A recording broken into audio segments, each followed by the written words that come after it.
Muito obrigada, Vanessa. A gente segue falando aqui com a nutricionista Renata Camargo.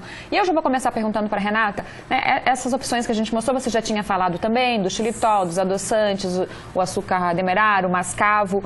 Para quem precisa fazer uma dieta daí para redução, né, para redução de peso? Nenhum deles daí, Renata?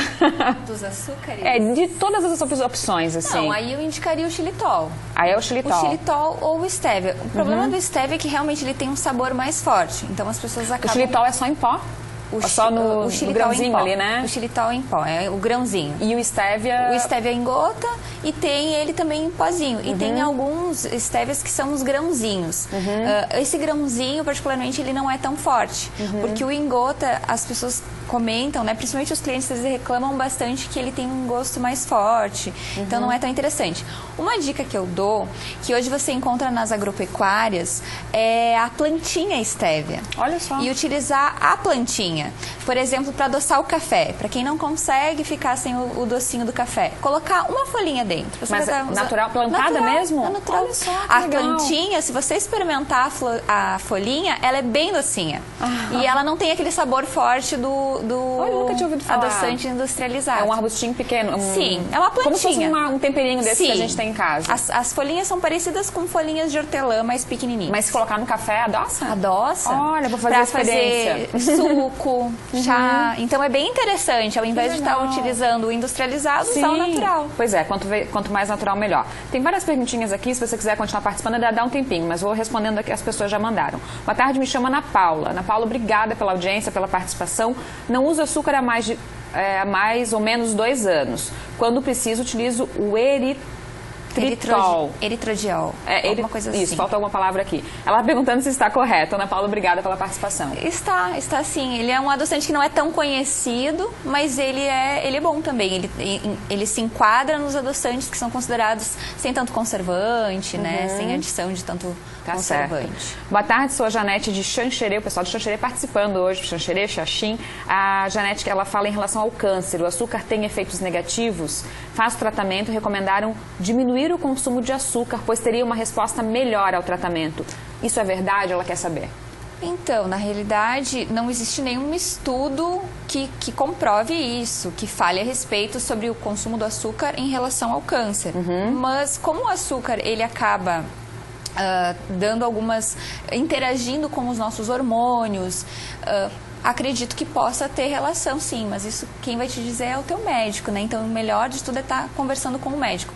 Mas que eu saiba, não tem nenhum estudo que fale a respeito. O açúcar faz mal para quem possui câncer ou quem está em tratamento, né? Tem uma telespectadora aqui pela fotinha, ela não se identificou, mas ela está dando depoimento. Olá, não consumo numa semana o que é para consumir por dia e não me faz falta. Olha que interessante, né? Obrigada pelo depoimento. Depois, se quiser se identificar, eu falo o seu nome aqui. E aproveitando, falando na questão do câncer, que você falou das doenças, mas é bom a gente reforçar o que o açúcar traz de prejudicial ao nosso organismo, né, Renata? Que a gente ainda não falou bem claramente ainda. Então, na realidade, assim, ele acaba aumentando o índice de obesidade, né? Por quê?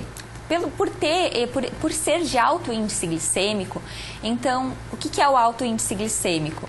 É o que aumenta, é como se aumentasse o nível de açúcar no nosso sangue. Então, o açúcar, ele é fonte de energia.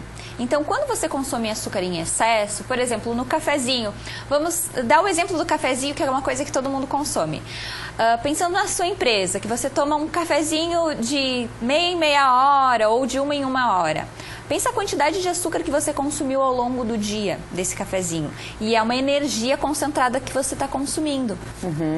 Essa concentração de energia, se você não for gastar, por exemplo, para quem trabalha em escritório que fica sentado, você vai acumular. E como que a gente acumula estoque de energia?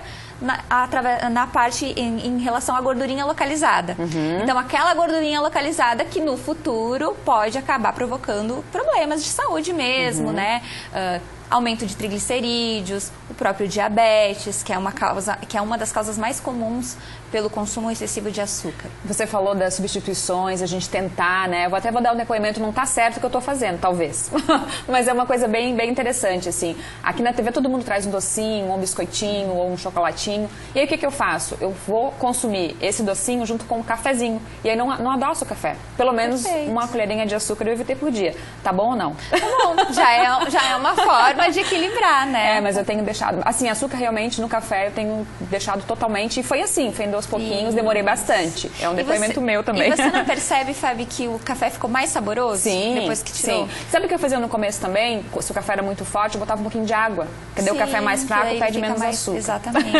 A Alice de Chapecó está participando com a gente. Ela quer saber qual a diferença do açúcar demerara e do mascavo.